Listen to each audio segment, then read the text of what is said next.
Pada saat syuting video ini baru saja beredar film Dilan nih, film yang kedua kalau nggak salah ya, yang mengisahkan tentang seorang laki-laki yang tampilnya berandalan, ya, tampilnya seperti preman, tapi juga punya kelebihan dalam bertutur kata, dalam menarik perhatian seorang perempuan yang kalau nggak salah namanya Milea, karena saya juga nggak nonton dua-duanya.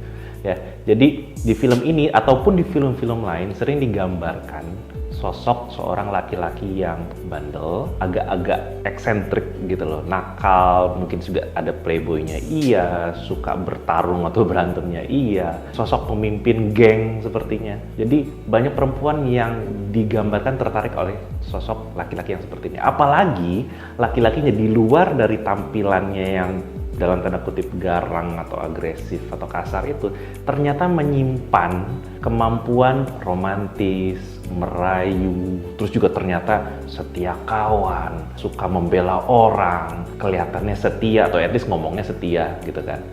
Jadi si sosok yang kelihatannya kasar ini ternyata menyimpan sisi yang lembut, yang baik, yang manis, yang hanya bisa dilihat oleh orang-orang tertentu. Dalam cerita itu mungkin cuma si Milea yang bisa lihat itu. Kelemahan atau kelembutan dari sosok laki-laki yang kasar ini hanya bisa dilihat oleh si tokoh perempuan tertentu ini. Cuman dia bisa lihat kalau laki-laki itu sebenarnya nggak jahat, atau dia jadi jahat begitu karena latar belakang keluarganya, broken home, atau dia jadi kasar gitu karena dia dulu pernah disakitin sama orang.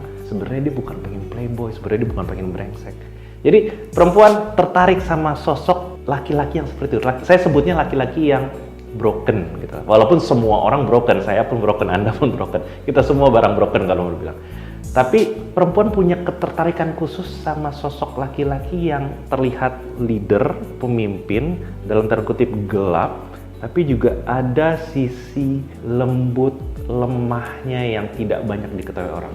Dan dalam fantasi banyak perempuan adalah aku ingin merawat dia, gitu. Aku ingin menyembuhkan dia, aku ingin memahami dia, aku ingin memulihkan dia jadi laki-laki yang dewasa. Karena si laki-laki ini bilang, aku mau berubah, gitu. Aku mau serius, aku mau tobat. Semenjak kenal kamu, aku sadar akan kesalahan-kesalahan aku. Jadi mulai hari ini aku mau berhenti dari itu semua. Nah, banyak perempuan itu terbuai oleh ucapan yang seperti ini dan mereka percaya dan merasa terpanggil seperti ada panggilan di sanubari untuk kayak, ini dia nih. Inilah laki-laki yang bersedia mengubah dunianya demi aku. Jadi kelihatannya ini laki-laki yang sangat ideal, yang sangat luar biasa.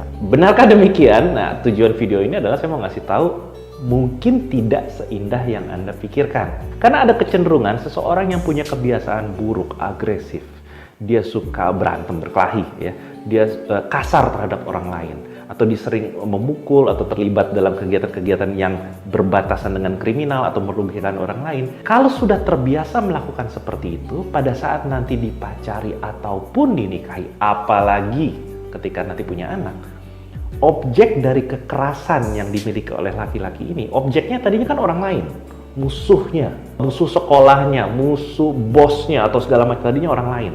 Tapi ketika Anda menjalin hubungan sama dia, objek kekerasannya berubah jadi Anda. Ini saya bicara untuk perempuan nih, yang sering tertarik pada sosok-sosok yang keras dan kasar seperti itu.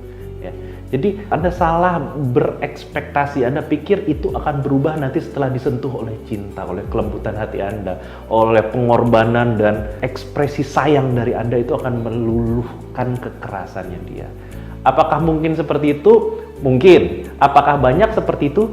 Tidak. Laki-laki yang sudah terbiasa keras dan bebal dan kasar, apapun alasannya, mungkin karena dia pernah dilukai, mungkin keluarganya broken home, mungkin dia sendiri memang kebiasaan dari kecil seperti itu, mungkin dia punya psikopati yang memang kacau istilah kejiwaannya.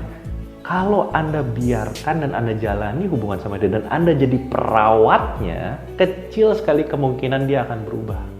Walaupun dia bilang, walaupun dia misalnya bersumpah atas nama apapun di dunia ini, dia akan berubah. Kecil sekali kemungkinannya. Kenapa? Karena setelah Anda jadi pasangannya dia merasa diayomi. Dan Anda juga ketika menjadi pasangannya, Anda jadi perawatnya dia, Anda nggak mungkin tegas. Kecil kemungkinan Anda jadi tegas. Biasanya Anda akan, ya udah aku biarin, ya udah aku ngalah, ya udah aku berkorban, ya udah nanti pelan-pelan dia akan lihat, pelan-pelan aku akan bujuk dia buat dia mengerti bahwa nggak boleh begitu.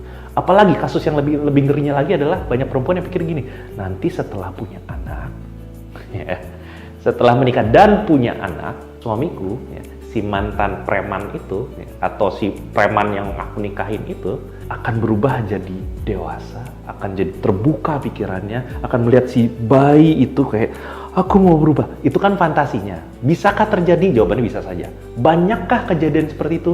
Amat sangat kecil. Jadi ini bukan artinya jangan menikahi preman atau laki-laki yang punya kehidupan yang kurang baik. Bukan itu poinnya. Poinnya adalah begini, silakan saja jika tertarik sama mereka dan ingin menikahi mereka, berumah tangga, tapi nggak apa-apa. Tapi pastikan mereka ini, orang-orang yang pernah terlibat dalam kehidupan yang sedikit keras ini, atau mungkin sangat keras ini, mereka wajib sudah berubah dulu. Sudah ada, apa istilahnya, rehabilitasi kayak, sudah ada perubahan sikap, kayak orang bilangnya bertobat gitu ya. Sudah bertobat dulu bertahun-tahun sebelum Anda pacari, Anda nikahi. Jadi kalau pada saat Anda pacari dan Anda nikahi, atau pada saat PDKT itu dia masih gitu ya, dia masih suka ke dunia malam, dia masih suka main perempuan, dia masih suka entertain semua orang-orang yang ada dalam hidupnya, terutama lawan jenis gitu kan.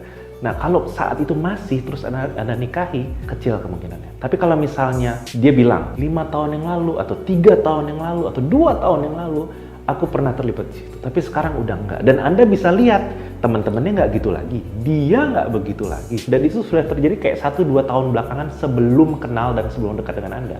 Nah, itu artinya dia sudah ada perubahan yang nyata. Silakan jalani. Tetap ada risiko, tapi risikonya jadi kecil.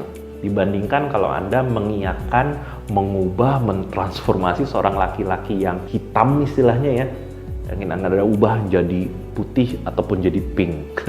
Itu kayak doesn't work that way. Sometimes it works that way. Sometimes ada orang-orang yang lucky dan beruntung. Tapi tolong jangan berhayal bahwa Anda atau saya atau kita adalah orang yang beruntung bisa dapat kejadian kayak gitu. Ya, itu miracles kalau kejadian bagus.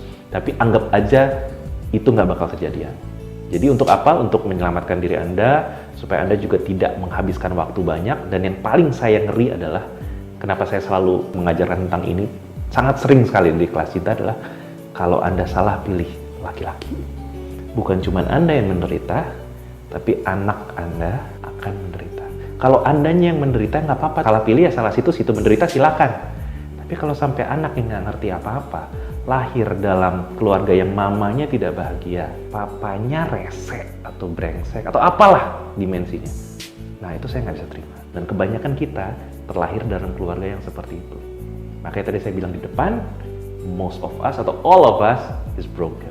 Kayaknya sebagai orang yang udah sadar itu, sebaiknya ke depannya kita tidak meneruskan siklus seperti itu. Jadi sebisa mungkin menghindarkan diri atau menjauhkan diri dari laki-laki yang dalam tanda kutip ya, lagi-lagi berandalan atau preman atau bandung atau bandel atau apalah gitu. Mereka jadiin teman, jadiin sahabat buat pengalaman hidup. Kalau Anda biasa main game, istilahnya itu kayak achievement unlock. Pernah pacaran atau pernah jalan sama orang playboy atau orang brengsek atau orang apalah gitu loh ya. Ini bukan merendahkan mereka, cuman justru saya mau bilang mereka fungsinya untuk saat ini jangan dijadiin pasangan hidup. Dijadiin teman aja. Nanti kalau Anda pengen mencari pasangan hidup yang jangkanya panjang, cari orang yang memang sudah terbukti, ada bukti kuat kalau dia bisa dipercaya, menghargai Anda, tidak kasar, tidak suka merendahkan orang. Ya, pilih orang yang seperti itu. Tapi orang yang masih ada istilahnya flag hitamnya, jadiin teman aja, jadiin guru juga boleh buat belajar sama dia, jadiin adik boleh, kakak boleh, tapi jangan dijadikan pasangan. Sekian pelajaran dari kelas cinta kali ini, sampai jumpa di pelajaran berikutnya.